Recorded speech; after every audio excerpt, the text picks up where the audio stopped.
ప్రజలకు ఉపయోగపడి ఈరోజు ఆర్థిక వ్యవస్థని పునరుజ్జీవింపజేయడానికి పనికొచ్చే సమస్యలు దీంట్లో ఏం లేవు. ఎందుకంటే ఎకనామిక్ సర్వేలో స్పష్టంగా చెప్పారు, మన ఆర్థిక వ్యవస్థ పెరుగుదల ఆగిపోయింది, 6.4% మాత్రమే ఉందని చెప్పేసి ఎకనామిక్ సర్వేలో చెప్పారు.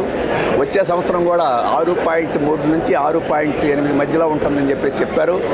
దీన్ని బట్టి మన ఆర్థిక వ్యవస్థ చాలా కుంటుకుంటూ నడుస్తుంది, చాలా సమస్యలతోటి ఉన్నది.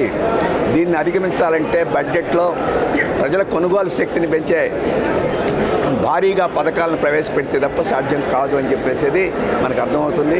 అటువంటి పథకాలు ఏమీ లేవు. నిన్న ఎకనామిక్ సర్వేలో చెప్పింది ఏంటంటే బాగా కార్పొరేట్ సెక్టర్ యొక్క లాభాలు చాలా అధికంగా ఉన్నాయి. ఆ లాభాలు సృష్టించే శ్రామికుల యొక్క వేతనాలు గత 20 సంవత్సరాలు స్టాగ్నేట్ అయిపోయినాయి, పెరుగుదల లేదు. వారి వాటా పెంచాలి, వారి జీతాల వాటా పెంచాలి అని చెప్పేసి దాంట్లో పేర్కొన్నారు. వాటా పెంచితే కొనుగోలు శక్తి వస్తే ఆర్థిక వ్యవస్థ ముందుకు పోద్దని చెప్పేసి వారు ప్రవేశపెట్టిన ఎకనామిక్ సర్వే చెప్పారు. కానీ అటువంటి మార్పులు ఏమీ చేయలేదు.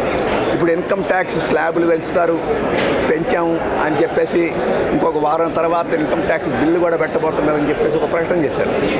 దాంట్లో ఇచ్చే రాయితీలు అది భిక్షం వేసిన రాయితీలు తప్ప దానివల్ల పెద్ద ప్రయోజనం ఏం లేదు. అలాగే ఓల్డ్ పెన్షన్ స్కీమ్ని ఈరోజు అమలు జరిపితే, న్యూ పెన్షన్ స్కీమ్ స్థానంలో ఓల్డ్ పెన్షన్ స్కీమ్ని అమలు జరిపితే చేతుల్లోకి బాగా డబ్బులు వస్తాయి మధ్యతరగతికి. ఆ రకంగా దేశ ఆర్థిక వ్యవస్థకు లాభం దొరుకుతాయి. దాని గురించి ఏమీ మాట్లాడలేదు ఈరోజు.